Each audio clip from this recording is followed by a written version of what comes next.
Right then. Yeah, it's really great to speak. I'm sorry about that little mix-up before, with you thinking it was on the phone. I presume you needed a, I presume you needed an hour to do your hair. But okay, it looks that bad, does it? No, no, no. I think you've got a fine barnet. I just was thinking, oh, he needs an hour. No, No, it's the bane of my life. My hair. It's very thin. It's very fine, and it always looks dreadful. But I like to keep it long, and that's the problem, I suppose. If I styled it like my brother and pushed it all back, it would be easier. But I just don't like that. yeah. I mean, you do have 100% more hair than I do, so you are winning on that front. Well, it can be easier in your case. I think you just that's it. That's you get up, and that's how it is. Yeah, wash and go, wash and go. I we just did a little bit of a chat about this before we started recording, but I'm going to lay it out on the line for the people who listen to my podcast. I don't know loads about classical music, but I do increasingly like it. Hmm. I don't know whether that's because I'm getting older. I don't know whether that's because I write a lot and increasingly words kind of get in the way of me writing, and I don't know whether it's because of the chaos of the world means that I need calm a bit more than I maybe did when I was a younger man. And Yeah, I feel like speaking to you is a good opportunity for me to understand this music a little bit kind more. of interesting question, really, because what is classical music? Nobody really can define it because you're talking about like literally 700, 800 years of music in all completely different styles. So there is this basic question of what is it? And I guess you could say it's something that finally you'd say, well, it's something that is notated, written down. But even that is kind of a very loose definition. But I think it's not a very satisfactory um, to say classical music is a genre because it's in so many different styles and over such a long period of time that there are composers that you can't possibly compare, and say that it's from the same world. So I don't think it's a very satisfactory term, classical music. But what is a better one? Nobody's been able to come up with it. Well, I was going to ask that. Do you have a term that you prefer to use? I think it's a sort of basic. I think notation is an important part of it. It's something that is written down and then meant to be reproduced as it's been written down. So one of the things that I think concerns some people in classical music is the improvisation element has been lost a bit. In not that long ago, those early years of last century, maybe people would play their own cadenzas and things. Say a piece of Mozart, Beethoven, and you get to the bit where it's the soloist on his own or her own. They would then make up their own cadenza, maybe on the spot, and we've lost that now, which I think is a shame. Well, But I guess the question is why. um, because I think there was such a quest for technical perfection, everything had to be perfect, and so much competition amongst musicians and things that they kind of probably just felt they didn't want to do that anymore, or it was another thing that perhaps they weren't teaching that anymore, or I don't know. There are lots of things that I think the classical music world is changing very fast. I think there's a movement to go back towards that kind of thing. So without kind of leaning too much into my working class credentials, I didn't own a whippet and there were no cobble streets around where I grew up, but there definitely was. I wasn't surrounded by classical music when I was growing up. I felt like, I guess I probably associated classical music with like sofa adverts, and my mum and dad weren't particularly well versed in it, and I knew like the hits, right? I knew like the very popular pieces of music, but I think I would have struggled to say which was composed by Bach, which was Oh, composed by Mozart. I didn't know any of that stuff. And one of the things I think is quite interesting about you looking at your career is it seems like you've almost become a kind of patron of this music and have been very active in in almost sort of trying to make it accessible for younger people. I think what it is that I firstly, it's for me personally, it's had obviously a massive impact in on my life, and I feel saddened that it's gone in this country, particularly so far out of the standard education state school system. When I was starting out and when I was very young, I went to the junior department to the Royal College of Music, and nearly everybody studying there was from a state school. They got exhibitions, they got free, they were sponsored by their schools, and they were from state schools. And that has got less and less and less. And I feel very strongly that classical music is not something which is for rich people who can afford to pay for lessons. It's for everybody, and the composers wrote the music for everybody. And and I think there's so much that people can get out of it. So much beauty, so much truth, so many different. That's why when we started saying there's so many different emotions that classical music it can express. And I think it's really sad if that access to it. I'm not saying everybody's going to love it, but that access to it is disappearing. I think that's really, really sad because some people are going to really miss out on something that might have had a big impact on their lives. And I also feel very strongly that not all children are good at the same 3 or 4 subjects. It's not just about classical music; it's about music, because all these people like Adele, Beyonce, Elton John, they had music in their schools, and they've all come out and said that they wouldn't be doing what they are doing, and actually, even financially, bringing in huge amounts of money to the UK, which is another factor. If they hadn't had music at schools, I don't know, maybe they'd be accountants or something. I don't Yeah, know. But yeah, you are shut. I don't like that door being shut on and music, just children not having access to it, go through their whole school life without maybe being aware of some really great things that human beings have achieved. yeah. It was a real irritation to me. I used to work just off Denmark Street at a music magazine years back, and um, when they were leveling Denmark Street for Crossrail, and I think I'd gone on some foreign trip, and I'd got back into Heathrow, and all the advertisements at Heathrow were about. I mean, it was more on the kind of rock and roll side, but it was all about kind of Britain's musical achievements. It was like this is the airport where the Beatles went and took over America and all that stuff, and yet so it was almost like Britain was selling itself on its arts, but all of these places that they were cutting funding for music lessons in schools, and they were knocking down these legendary venues, and it felt very hypocritical to me because, like you say, music is such a it's I one of think this you're country's right. I greatest think you're right. exports. And I think particularly our current government has to be said, and I've observed these things over many years. The cuts to music education nearly always happen under the Tories for one reason or another.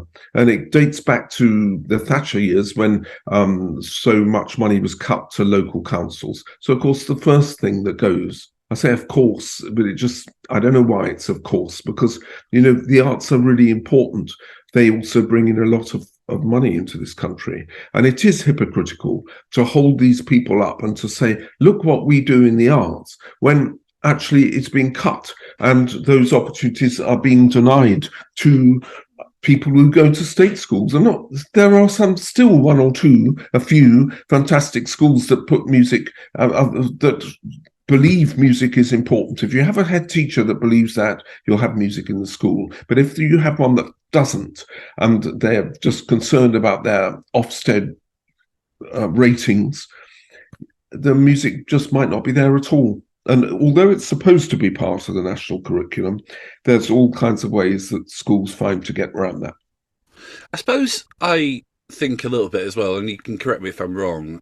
is well. I listened to an interview with you yesterday, and you said this. You said this sentence that has really lingered with me for the last 24 hours. And you said that a lot of your performances were about trying to express what these composers had to say, like Yeah, trying to further what they had to say. And yeah. I love the sentiment of that. But can you explain that a little bit more? Um, I'll try. So I always felt that, I mean, I grew up watching some really great musicians, and the ones that made the most impact on me were the ones who I felt were trying to do that, to bring what the composer was saying, acting as a channel, a medium, if you like, to the audience. And the ones I didn't like so much were the ones that were all about themselves and about actually, themselves as a performer, rather than actually trying to deliver what the composer wanted the audience to hear. So I didn't like performers that played every piece of music in the same style, like a piece of early music, Mozart or Vivaldi or whatever, in the same way as they would play a romantic Rachmaninoff, Tchaikovsky, or a modern piece, a contemporary piece. I didn't like the performers who played them all exactly the same, and it was all about me. I like the performers that tried to get to the heart of what composers were trying to say. And I think that's the job of a performer. Obviously, people have their own way of playing, their own interpretations in a way of the music, but that should be their prime uh, purpose when they go out on the platform, is to deliver what the composer was trying to say. Now, of course, obviously, the where the performer comes in is in their own perception of what the composer was trying to say. But at least the performer should be trying to do that, and not to just go out and play a piece of music. I mean, it's the same with any genre of music. You know, why? I sometimes find these tribute acts very strange. Because to me, someone like Roy Orbison, say, was so much. It was about, he was his songs. He wrote them all, and he interpreted them in an extraordinary, unique way. So I always find it rather strange that you would go and watch somebody else trying to pretend to be him. Yeah, yeah. I mean, that sort of ties in a bit of what I was going to ask you. Actually, I feel like the great composers, they're almost like brand names at this point. Like as I said to you before, I would struggle to attribute what compositions went to which name, but I could, the name Mozart, for example, is world famous. Yeah. And I wonder whether, like, I know that, let's just say for the sake of argument, classical music, quote unquote, I know that there are new compositions and there are new talents, but it almost seems to me a little bit like these legendary names don't create a lot of space for new names. And I see that within the music that I know a lot more about, rock and roll and pop music and stuff, almost like the name Elvis or the Beatles, they're legendary names. And sometimes I think it must be really overwhelming for newer acts. Do you think that's the case with classical music, that there's almost too much reverence to the greats? I think, I think it's changing a bit, because there's now a real interest in music by female composers who were not given the opportunities that they deserved. So there's a great interest in that music now, which goes really back a long way. There's an interest in diverse composers, so that they're not all white males. So I think the range of music that you hear in the concert hall now has probably never been wider. You hear a lot of first performances to of course the key thing is whether you hear second, third performances of a piece. That's the key thing. I think it's tough for a modern classical composer, but the best ones, they will come through. And I think the good thing that's happened over the last 20, 30 years or so is that now people are judging a piece of music completely on its own merit, whether it works in what it's trying to say. There was a time in classical music, which I've spoken about before, and I've written about before, and actually some people in classical music really didn't like me saying it. But I think there definitely was a time when a new composer was expected always to compose in one style. So if they stepped away from that, and I never ever said the style was necessarily not was wrong, but composers should feel free to be able to write what they want. And there was a time when melody, rhythm, those things that are the basis in many ways of music were just sort of, the rule book was torn up, it was thrown out the window, and you had to write in this style that basically a lot of musicians, although they may not have said so like I did, but musicians and audiences didn't like. And I think that did classical music a lot of harm, because then when audiences saw a first performance on the program, they actively would avoid that concert because they assumed that they weren't going to like it, and they wouldn't have liked it. So I think that has now completely gone, and thank God for that, because it was a bad period for classical music. I think you can't, no genre can put up with that. And it was at exactly the time when you had these people like great bands coming through, like the Beatles and like the Beach Boys, who had, their music was really quite complex. And so I think a lot of people turned away from classical music at that time and started getting much more into rock music. I think it's now changed. Everything's evolving with so much speed now. And I think classical music concerts are they're changing. And there's a different mood when you go into a concert hall. And the routine concerts are much less now. You used to go and you would think, I mean, we're talking a long time ago now, but you would have a overture, concerto, symphony, and they'd come on in their black tie and tails, and the conductor would come on, and often you would hear some really routine performances that almost on the day rehearsal, running through the music, which took almost as long to play it in the concert. So you'd have an on-the-day rehearsal concert and perhaps performances that were run-of-the-mill, right? And that has gone now. I think in some ways you get the feeling that musicians are fighting for their lives out there.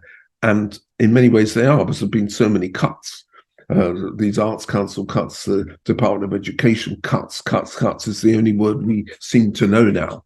And there's a feeling out there that actually we are, we've got to deliver the goods, and we want to deliver the goods, and we want to reconnect in some cases with audiences again. So I think every concert you will go to now, a classical concert, has a slightly different feel about it. There's a slight. You were saying that about you kind of upset some people, like within the almost kind of within the scene. Yep. Yeah. Is there a little bit of a? It seems a little bit like from the outside looking in that you might be a little bit of a rebel voice within this world. Do you think that's fair to say? Probably, because I just say what I believe. And a lot of people are frightened to do that.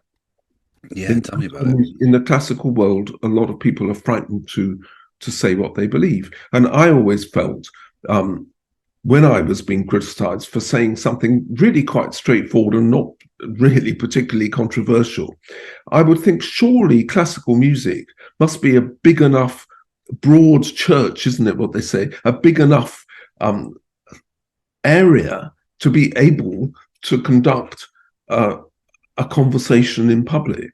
Surely it must be a big enough art form to be able to do that. And I found some of the things that were said to be really petty Right. and actually sort of non-productive and not helpful to the classical scene. But they, of course, saw it the other way around. They thought I was not being helpful to the classical scene. But actually, to have a debate surely is a kind of grown-up thing to do. Yeah, I mean, absolutely. I mean, it just makes common sense to me. I feel like increasingly we live in times where I don't know. It's almost like the things that you've laid out that you would say don't seem particularly controversial to me, but I feel like that's often the way that the more truthful you are, the more controversial things might seem. Well, yeah, social media's obviously got a lot to do with that, and but it's very sad if you feel that you can't say what you think. Yes, self-censoring is one of the worst things. With your wife is Chinese. We talked a lot about Britain and Britain's relationship to the arts. Do you have any insight into globally how this music is supported? It's a fascinating thing. I just come back from China. I had 2 weeks there. I was giving classes there and attended this music education conference. The money that China is putting into new concert halls, into music in general, music in schools, is huge. And it's not so much a political thing. There was something going on this time. I wanted to ask more questions about it. And if I was attending something called the Global Music Education League that's been started in China, and they had people representing the top music colleges from all over the world, and it was fascinating. And there was, I think some of us were a little bit afraid to get political because there was a question there which I wanted to ask. And actually, I then said to some people, it was right at the end of the conference, the question is, why are China putting so much money into this and the West aren't? In general, I mean, that's a very generalized thing to say, but America, there's the same situation as here, cutting music out of schools and all that kind of thing. So is it a soft power thing? Or is it something, or do we not believe that music is a soft power, is a powerful thing now? What are we actually, as musicians or as a group of artists, are we doing something wrong that we're not managing to convince our governments, our representatives, that music is really important? And it's not just a sort of Chinese political thing, because it's happening in South Korea, it's happening in Japan, it's happening in countries that we say are democratic, which is also a word I have problem with sometimes because. Yeah. Well, anyway, we're getting to No. That is quite close to some of my interests. What do you mean by that? I mean that I saw millions of people on the street saying that we didn't want to go. They didn't want to go to war with Iraq, and we had both the Conservative and the Labour Party say, "Well, we are going to war with Iraq." How is that democracy? And there's poor Charles Kennedy shouted down in the House of Commons for telling the truth. Yeah, I feel like a lot of my worldview changed when that conflict happened, because Yeah. when I saw that many people on the streets, I thought, well, this is obviously, real people power, and then it was just dismissed. So, Yes, exactly. So how is that democracy? So I yeah. don't, we could go on like this for a long time. Yeah, I feel a little bit like I could talk to you forever, and I've only got a certain amount of time with you. So let me transition just to a little bit with Leighton Orient that I wanted to talk to you about, because I live in Leighton and I have been going to Orient Well, we can since. pick this up in the pub on the way to a game, can't we? do you still go every week? No. Okay. I can't get that. I had a season ticket last season, and I went to a lot of games last season. But I kind of look at my diary, and I'm thinking there's so many Saturdays I can't go. So I know them well enough now there to be able to get in. Let's put it that way. But I Yeah. couldn't take out a season ticket. Um, I read an interview with you. There used to be, I don't know whether it still exists actually, but there used to be a really good Orient blog called View from the West Stand. And yeah, you yeah, did, yeah. I know Matt Simpson. Yeah, yeah, good guy, yeah. really funny.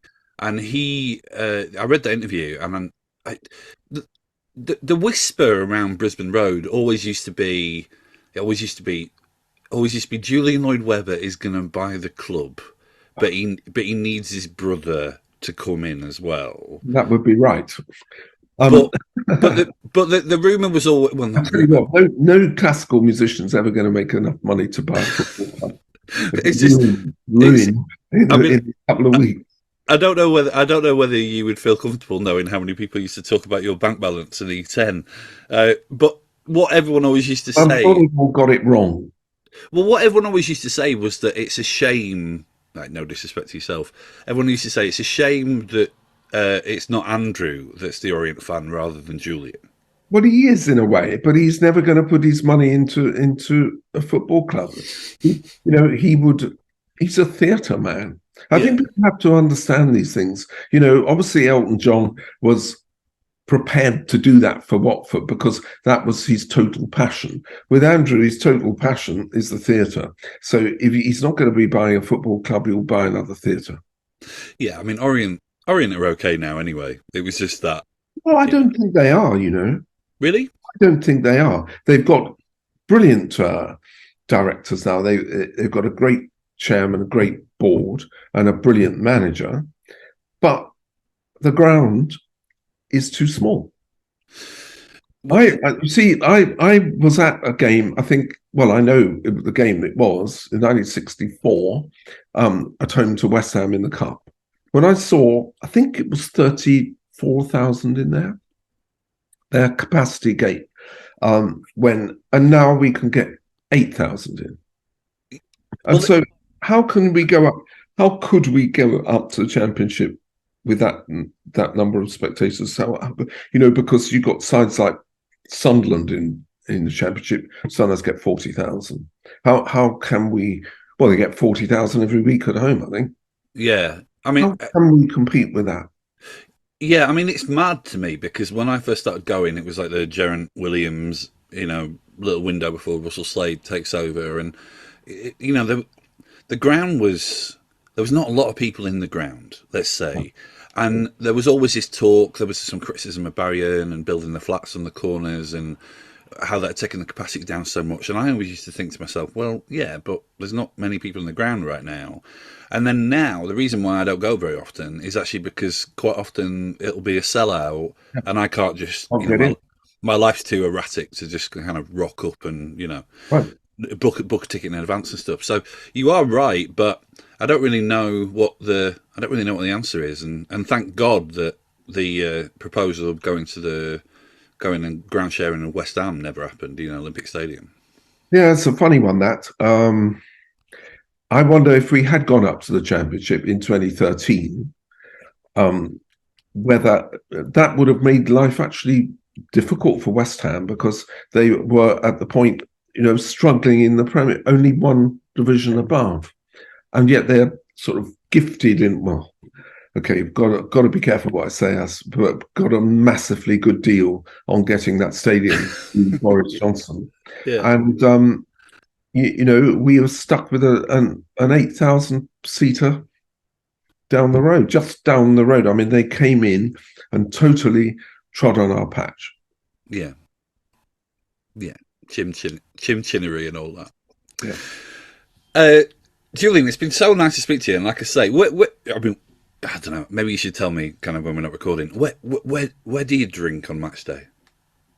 Um, I'm kind of a Nigel Travis fan there that I will drink at the club. Oh, of course. It's all right for some. It's all And right for some. also that nice pub that used to be in the library, that's gone. But Yeah, it it's has gone. Yeah. reopening, I think. It's reopening.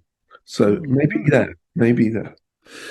Right, before we go, tell me about your work with Bach and what you would like people to Yeah, well, know. And it's kind of changed slightly in that we've come up with a new concept, which is the first half is this. I think we're now calling it Bach Explored and Lloyd Webber's Revealed, because what we're doing is we do the first half, which is a way of looking at these pieces of music which were literally not played for 200 years and are now, some of the most loved pieces of classical music. So that's kind of fascinating. And my wife, really good cellist, she plays them very well. What I was saying at the beginning, she's free with it. She's not been told how to play them, and she tries to put the music over, and does, I think, very directly to an audience. So that's a joy to listen to. Second half is much more relaxed, and I show some video clips and things of working with some great artists across the board. Yehudi Menuhin, Stefan Grappelli, loads of people I've worked with. So show some of those clips, and there's even one with Kenny Everett, which is fun. yeah, And and I read a bit from my old book, Travels of My Cello, which was a bit about life growing up in the Lloyd Webber family, then a bit about traveling with the instrument. Then I bring the Jiajing back, my wife back on, and we do a Q&A with the audience. And it can go wherever it goes, a little bit like this conversation. It can just go, people can ask completely off the wall questions, and that's the Lloyd Webber's Revealed part of it. So they can even ask about my bank balance and my brother's favourite. well, That takes us. so let me just get this right, because this is what I'm sort of slightly confused about. So you've got, so that's the tour, and there's a couple of dates that I've been sent, but there's more being kind of Yeah, announced. exactly. Yeah. That's right. Yeah. And what's the Sky Arts thing that aired last night? But Ah, we have a that's right. catch up. Well, Yeah. that's been going on now since its third year, and it started with Classic FM. It started in lockdown. At the time, I was principal at Royal Birmingham Conservatoire, and very concerned that the students and that actual young performers in general had no place to play. So they were losing some of the most important years of their life, that they, all the things that they worked to do. You live as a performer to perform to an audience. And suddenly these young artists, firstly, they had no income. And second, they couldn't do what they loved doing. So we had a series on Classic FM called Rising Stars, and we came up with this 30 under 30 idea, and now with this third series we've actually got 90 musicians under 30 who are all brilliant and playing all different instruments, all different things, and 6 of them have chosen to go on this Sky Arts program every year, and so we had that last night, and yeah. So it's a really nice thing to do, and they're lovely people, and you can see how much they put into this. It's not, I think people sometimes forget that with classical music. It's not something you go into thinking you're going to make a lot of money. And these people are going into it because they love it and they want to bring it to people. And it really shines through their performances and their interviews that we do as well. Amazing, Julian. I think I'm going to try and talk I don't think it's going to be a hard conversation because my wife likes classical music more than I do. I think I'm going to try and talk my wife into going to one of the Revealed shows. Yeah, do. Yeah, no, it sounds really good. And failing that, I will maybe see you at Brisbane Road at some time.